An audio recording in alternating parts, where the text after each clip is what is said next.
Welcome to At Home in Dublin with Ricky Porter. Today's show is one that TV 35 felt was necessary to bring before you. Certainly, you've heard about the events in our nation over the last week.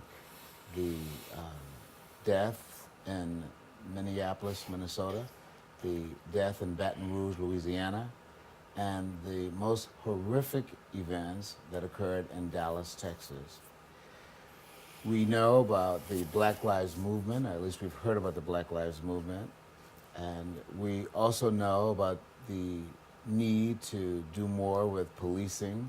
The president has put in place the 21st century policing. So we're here today to discuss these most recent events with our mayor, the Honorable Phil Best, and with our chief of police, I want to say Bishop Tim Chatman. So welcome to At Home in Dublin with Ricky Porter. Good morning. I regard both of you with a great deal of reverence and respect. I've known Phil when I arrived here in Dublin with dreadlocks hanging down my back, and he dragged me in this to the city council meeting to do a prayer. I appreciated that. And Tim, I applaud you because you're walking in new territory. And so you're our first African-American chief of police. So you heard me in my preliminary remarks, and I'd like for you simply to respond in terms of how you were impacted by the killing of a black man in Minnesota, a killing of a black man in Louisiana, and then, of course, what happened in the mind of a person who was certainly not stable, and the killing of 5 policemen. So I'm going to begin with you, Mr. Bass, and then I'll follow with Bishop Chatman. Well, it's terrible. I don't know another way to describe it. The whole thing is terrible. Anytime there's a loss of life, it's not good. Mm-hmm. I know there is a movement, Black Lives Matter, and I know there's a lot of conversation now about all lives matter, and that's what I agree with. I believe all lives matter, and I think we need to sit down and have some serious conversations with ourselves, with each other, with the black community, the white community, and our community. To make sure something like that doesn't happen in Dublin. Brother Chapman? Well, it bothered me a great deal. I'm proud of being a black American. I'm proud to serve as the chief of police, being the first black. And I know the responsibilities that come with that. At the end of the day, whether I'm black or green, I got a job to do. Being a police officer, it just broke my heart. I'm tired of some of this stupid stuff.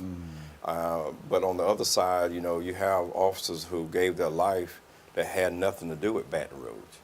And you know, the anger is just fueling, and I understand all that. That's a lot to process. It seems like when you start trying to heal from one thing, here come another, so I certainly understand that. But on the backside of that, what I'm preaching is, don't treat me like I went to Baton Rouge or Ferguson, or has something to do with Trayvon Martin's death. I didn't have anything to do with that. And so you just can't treat police officers like we're all the same. That's just like profiling. And I do understand that. Trust me, I got my stories. So I understand all of that. And what we're trying to do here at the city, we didn't just start that because of something. When I got here, we went on and did it because I saw the need.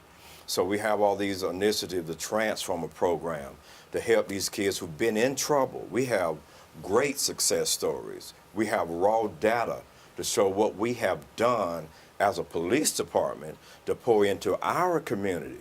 So we put our sweat equity. That's not part of my job description. You can search it. But that is my heart, to pour in, to be the bridge, to get these kids back into school, to get the GEDs. We also have job placement.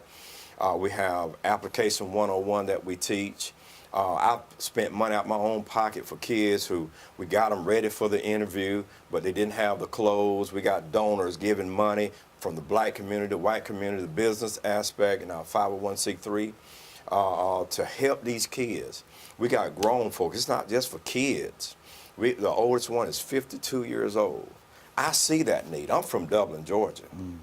And it ain't about nothing else but doing my due diligence as a servant to bridge that gap so we can be that help. And see, that's the thing that bothers me. We run across a lot of people talking.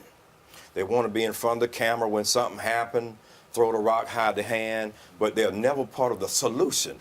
So if you're never part of the solution, then you're part of the problem. I identify what happened. That's a mess. I'll be the first one to tell you that. The mayor just spoke it as well. We all can see that. If I had to use it as a cliche, Ray Charles can see better than that. That's wrong, man. But at the same time, I think Mr. Charles would agree. hey, man. But at the same time, we're trying to be in front to answer the question, not cower down. Correct. I'll give you a story. Our officers every day they've been put in bad positions. 3 weeks ago now, they were put in a bad situation. Guy pulled a gun, police officer standing right there. Pop, pop, pop. He dived on the ground, dropped the weapon. He would not do it. He fanning everybody. He could have got himself shot. The officer showed great constraint. Some would question, did they show too much? And he finally put the gun in his waistband, never complied. They begged him, drop the weapon. He grabbed the gun again, pulled it out, finally laid it down, and they arrested him. That could have went bad quick.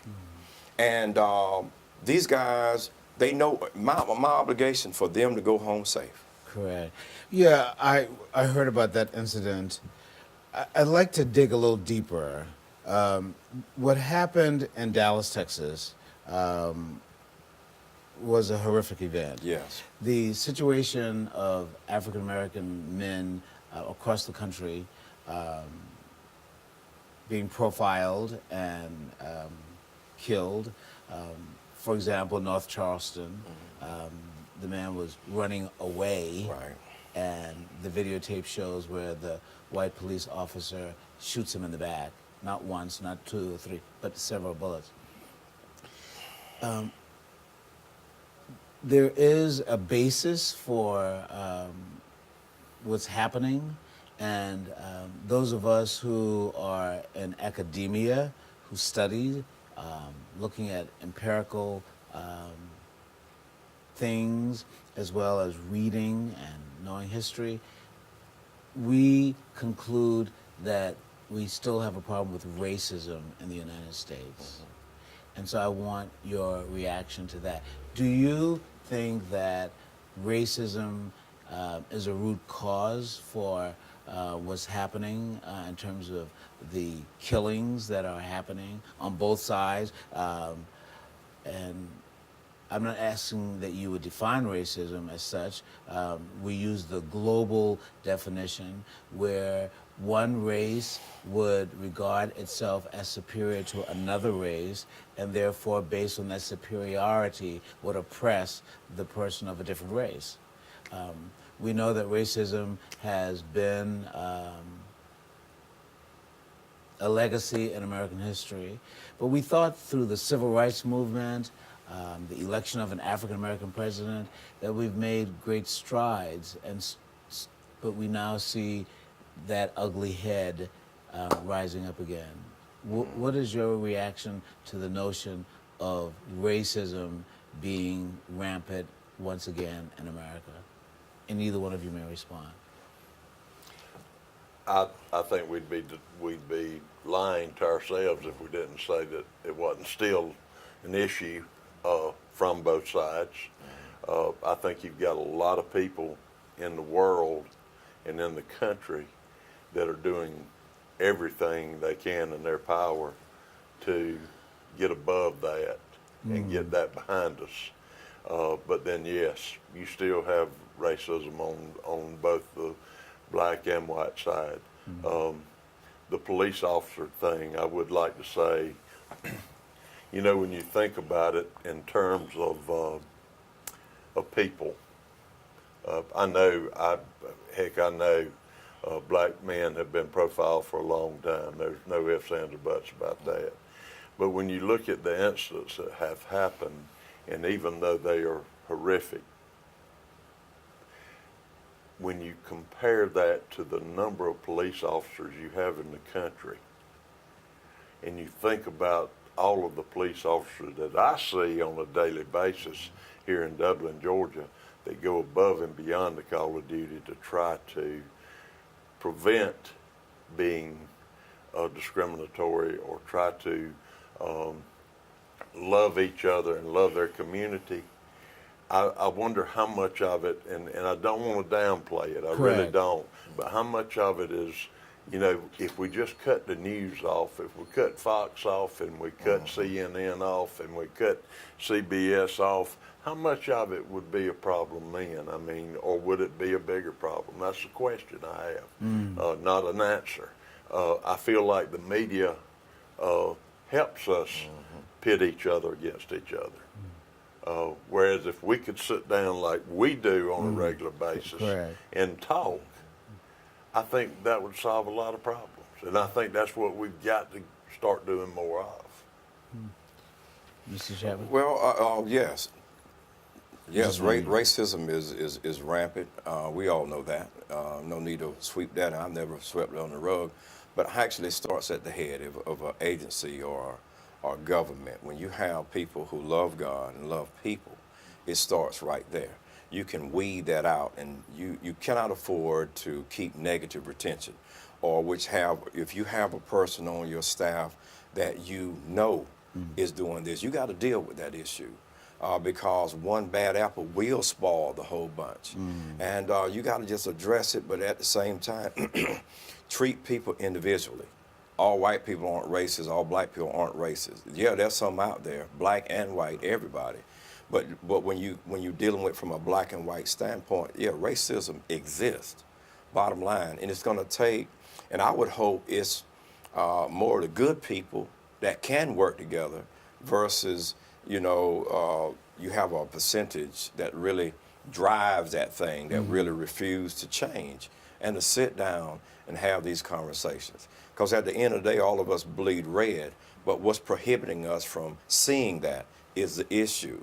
And we have to work through that. In my family, you got a mixed melting pot. So that has never been an issue with me, but I've been on the other side of being treated some kind of way because of the color of my skin.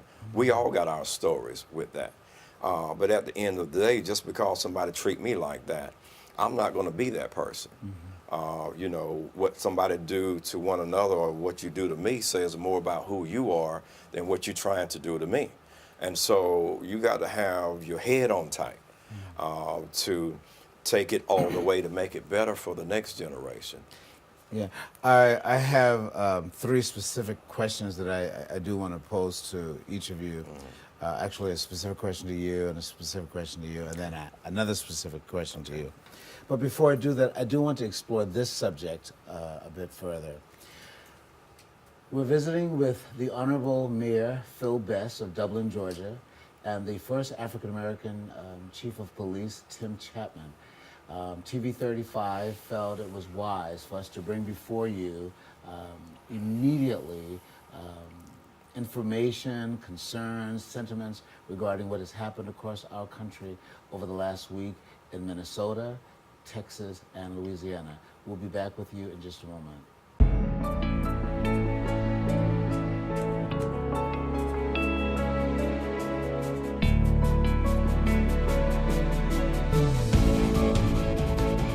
When you spend 100% of your time helping others, 100 years seems to go by in a flash. Auto Owners Insurance.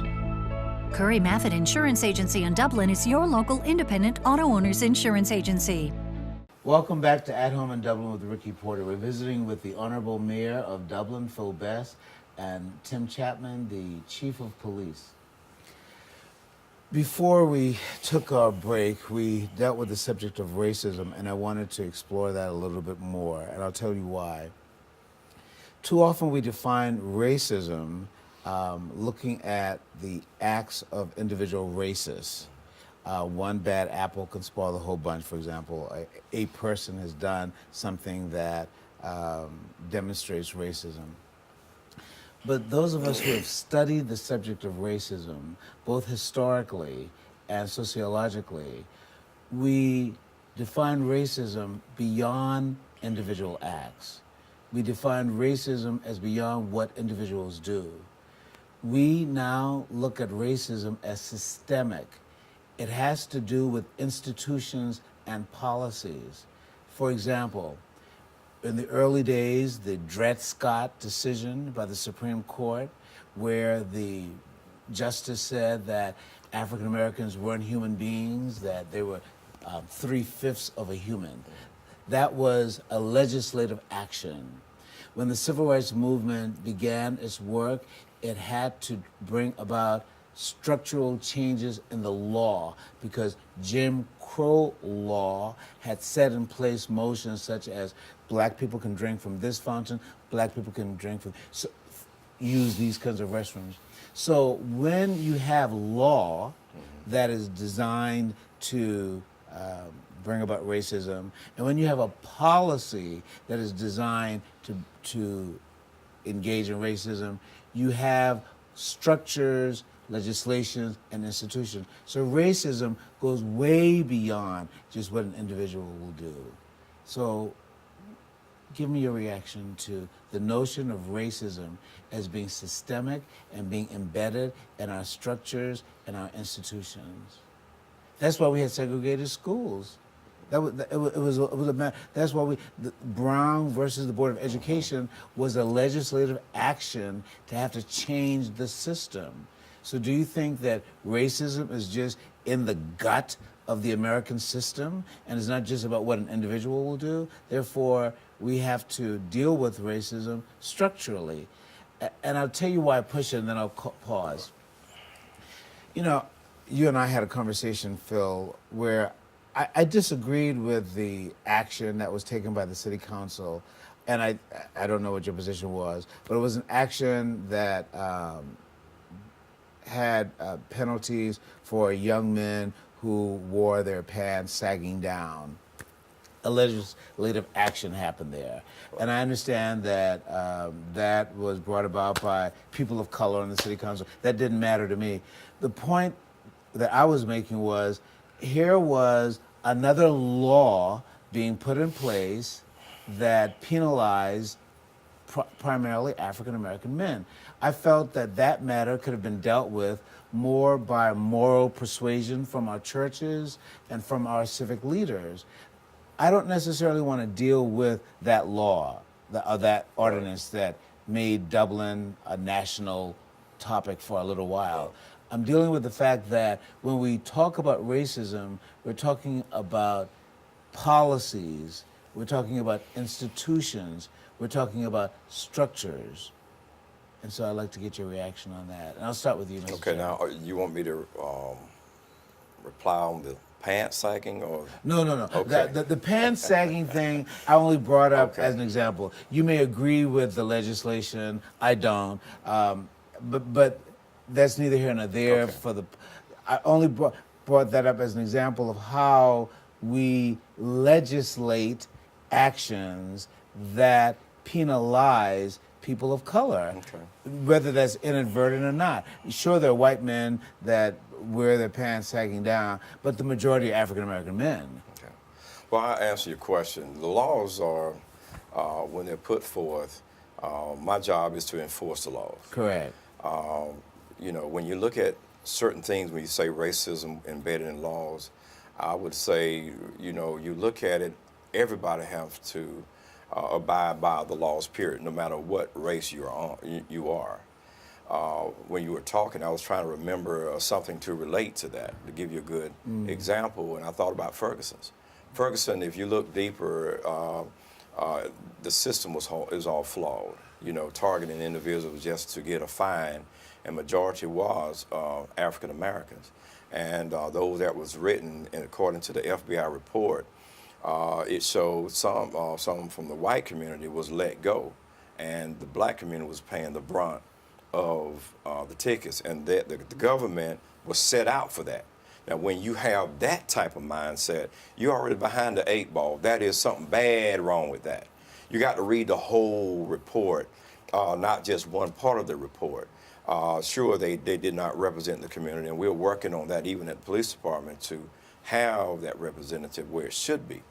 But it's so many variables, I don't think we can come up with a right antidote to really answer that question. Correct. We can talk about it and may not even hit the answer, but that's a very interesting question. And I don't know if I can really answer it, actually, but I know there are some issues there when you look at the example that I gave. Correct. That's the only one I can come up with. That's a very good one. Yeah.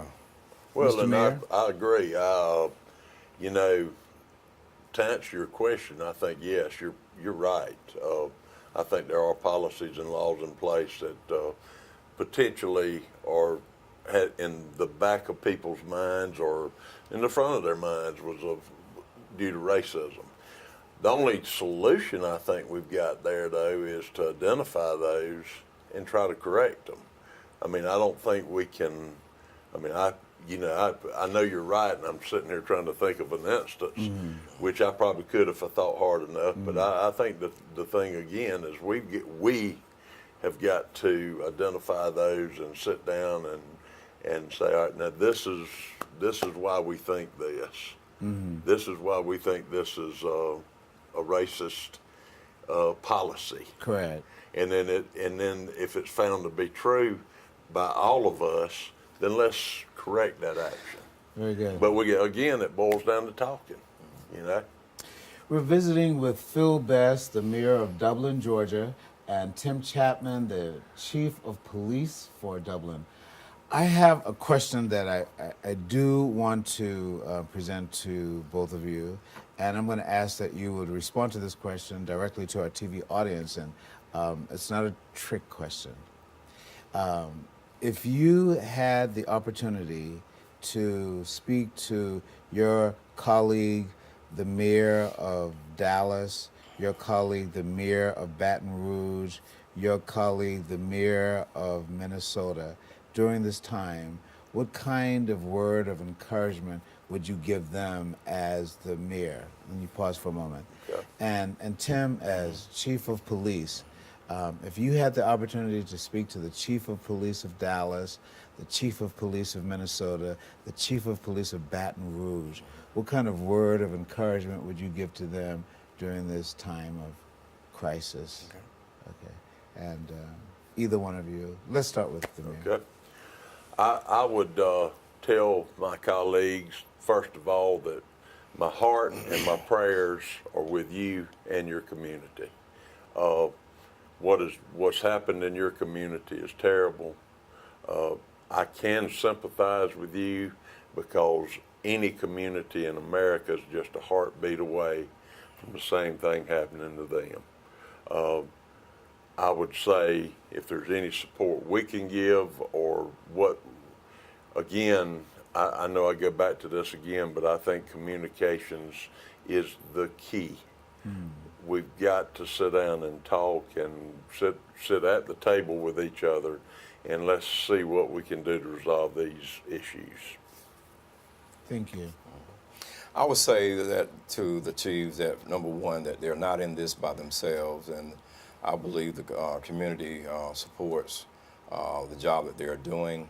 I would encourage the chiefs to be transparent, to be understandable, and be very patient with this whole transition and process, and to make sure that men and women are taken care of, number one, and to also be concerned about, the people who lost their lives by the hands of the police officers. Also consider them also in their prayers and opening up to them and have a open dialogue with them to keep them in the loop, points and where they are with the investigation, which I know that's the process. Transparency always works, and That's what I would say. Very good. You have an extra burden, Brother Chapman. Phil mentioned when we were off the air that we have saluted you for being the first African American chief of police of Dublin, and we have downplayed the fact that you're the chief of police because you were the most qualified to be the chief of the police. You had the pedigree, the resume, the academic training, the moral background to serve our city. And so we applaud you Thank for you. being the best person selected for the job. Thank you.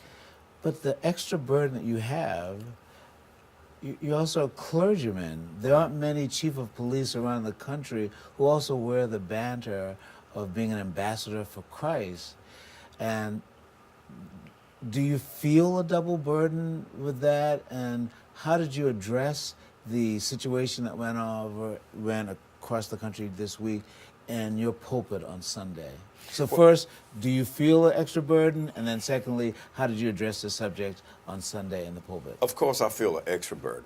But I run my department like I run the church, with transparency, integrity. All the time since I've been in law enforcement and also called as a minister, the question is asked, how can you be a police and be a preacher at the same time? Well, my job don't require me to sin, number one. And which one, if you had to go to jail, which one would you rather have? Somebody saved and love God and love people, or somebody who's possessed by demons?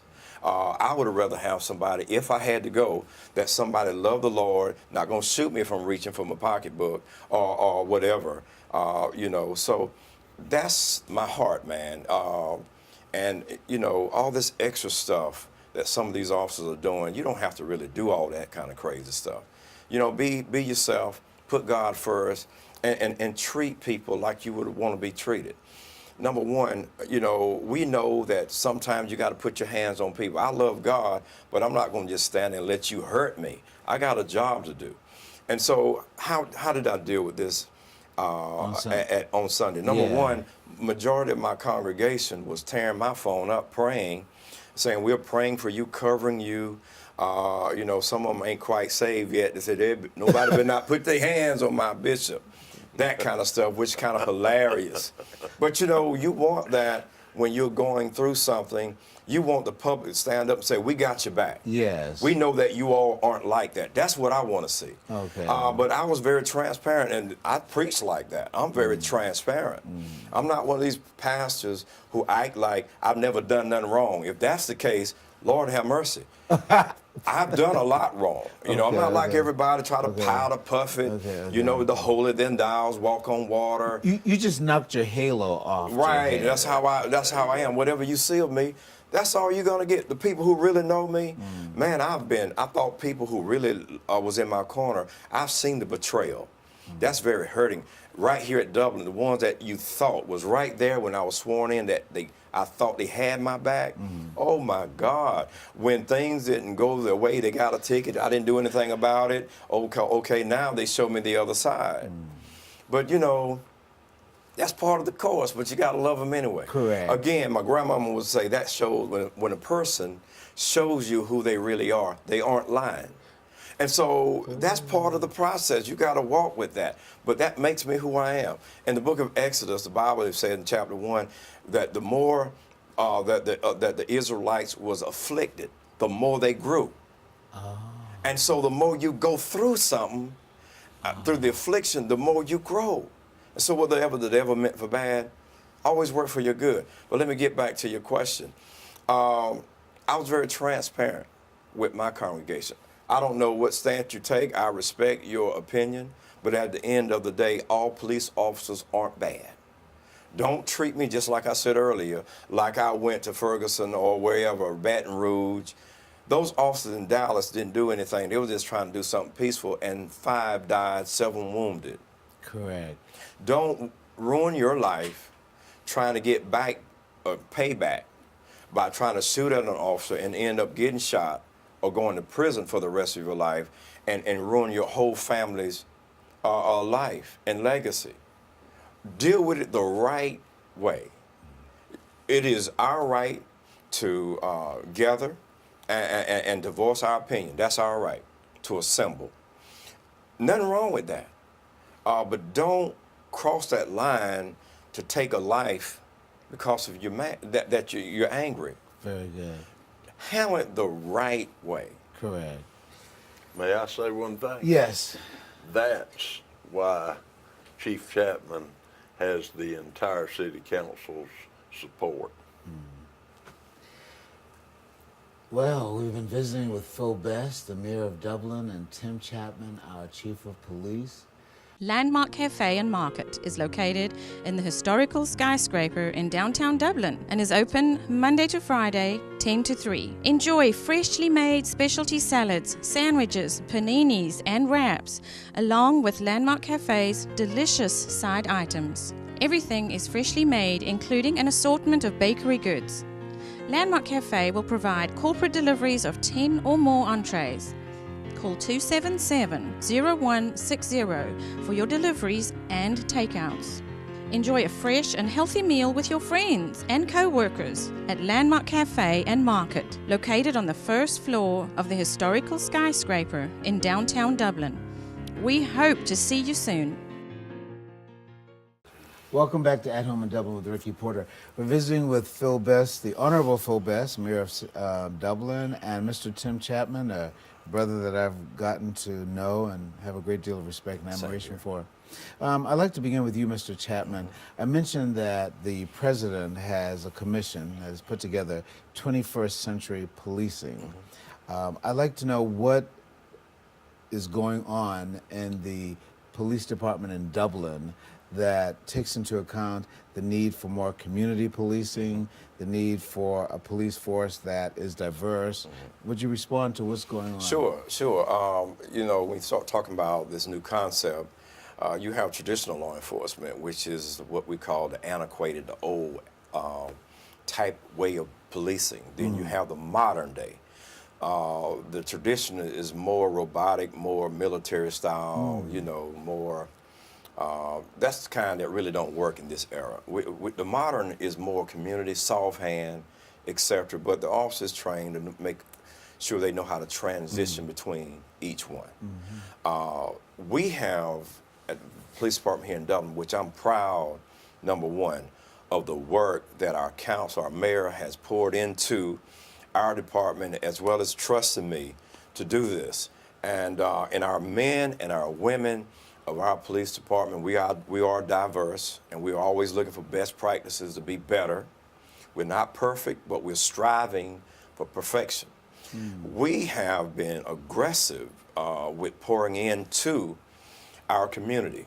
Number one, we have accountability with that. So my direction is to go into the communities and make community contacts.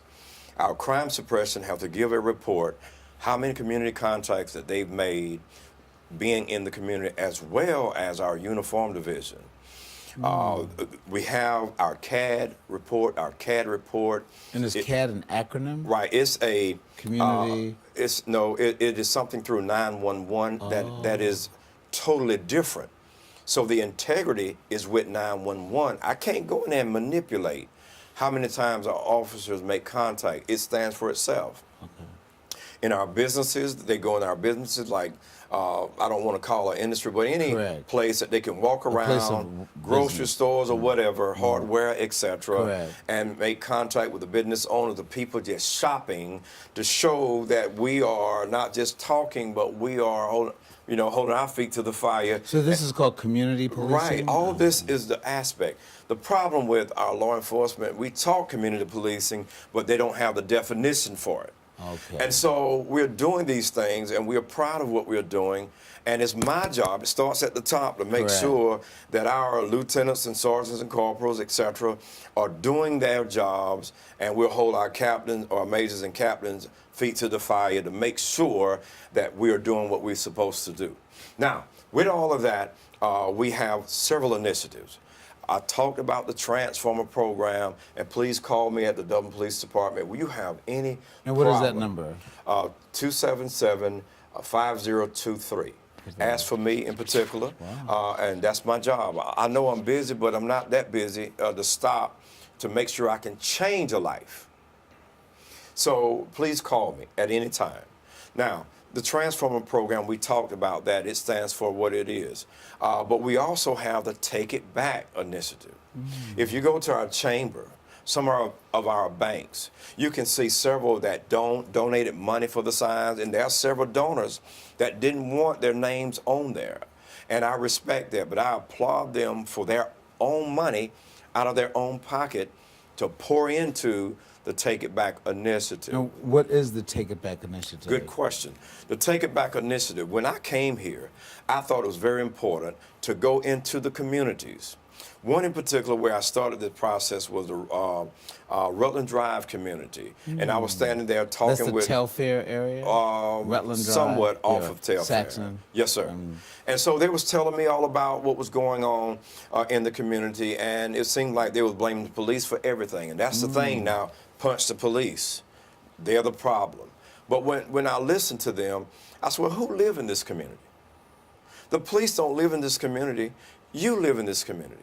It's time that we take ownership of our community. Now, understand me that I understood how they were feeling, that they felt like the police didn't have their back. So we bring the game changer. We want to be the game changer, rather, to let our citizens all over this city to know that we have their backs. And so God gave me that thing right there. I said it, and it just hit me like a ton of bricks. It's time for us to take back our communities, and that's how this whole initiative started. So we have the Take Back, You have the Take It Back initiative, the Transformers. the Transformer, the Business Watch. Community We policing. use the Remind 101. We don't need to recreate the wheel there to use that program. And we have all our businesses. We use the chamber. When Miss Willie Park was here, she was my number one fan. And we put on several things. I think Willie is most of our number one Yeah, fan. to draw the community, our business owners, to a common place where we can put everybody on the network. We were kind of disheartened that we had more police officers there than business owners. To talk a little bit about the relationship between the police department and the city council, and this will be informative for me. For example, the city council sets the budget for the police department. That's correct. The police department is monitored by The city manager. the city manager. Okay, and so to whom do you report as the chief of police? To the city manager, The city manager. or the mayor, or whoever. Okay. And citizens. Because We all report right. to the But citizens. is there a citizens council? In some cities, like New York, for example, you have a civilian commission of folk who help to work with the police. No, we have a youth council now. You have a youth council. Yes. Mayor, we know that we have a new city council in place, and we wish you well. Thank you. Your leadership has been honorable and diplomatic, and I have learned a lot from you. I admire your the way you build relationships and how you go about conflict resolution. How are things going with our new composition, and are we on the job? And We've got a B so far.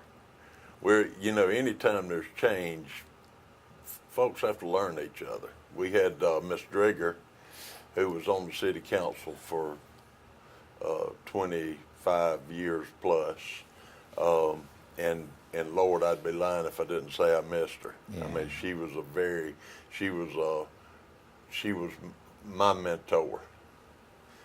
She's the person I'd go to when I needed to really get down into what needed to happen, and I still do. We had Ed Touchberry, who had served on the city council and brought a unique flavor in his past years in industry and human resources. Those guys were replaced. Ms. Drigger was replaced by Mr. Benny Jones, who is works for the school system and young man, which we need the young ideas, and then Paul Griggs, who is a local businessman, replaced Ed Touchberry. We had the same group a good while, so obviously we've had some learning curves from both sides. Okay. The new council members, the old council members, Okay. myself, Right. and I'd say that we certainly get an A for effort. I think we've been doing what I've talked about a lot this morning. I think we've been talking a lot. We've been communicating more. I'm trying to meet individually with the council members. I don't want to leave out Gary Johnson. Gary has, it's kind of like he and I talk, we're kind of like the seniors on the football team. We're the only two that's been there for 20 plus years. Wow. So we're all aware that there's new ideas and new methods that maybe want to be implemented, and we're having some candid conversations about those, and I think we're going to be okay. Well, thank you very much for being with us, Mr. Chatman. My hats are off to you. I appreciate the duties that you have and the spirituality that you bring to your work. And Mr. Mayor, I've always appreciated your candor and your frankness. Thank you all for being with us at Home in Dublin with Ricky Porter. We were visiting with Phil Best, the Honorable Mayor of Dublin, and Mr. Tim Chatman, Bishop Tim Chatman, our Chief of Police. I wanted to say our first African-American Chief of Police, but our Chief of Police. Thank you very much for being with us.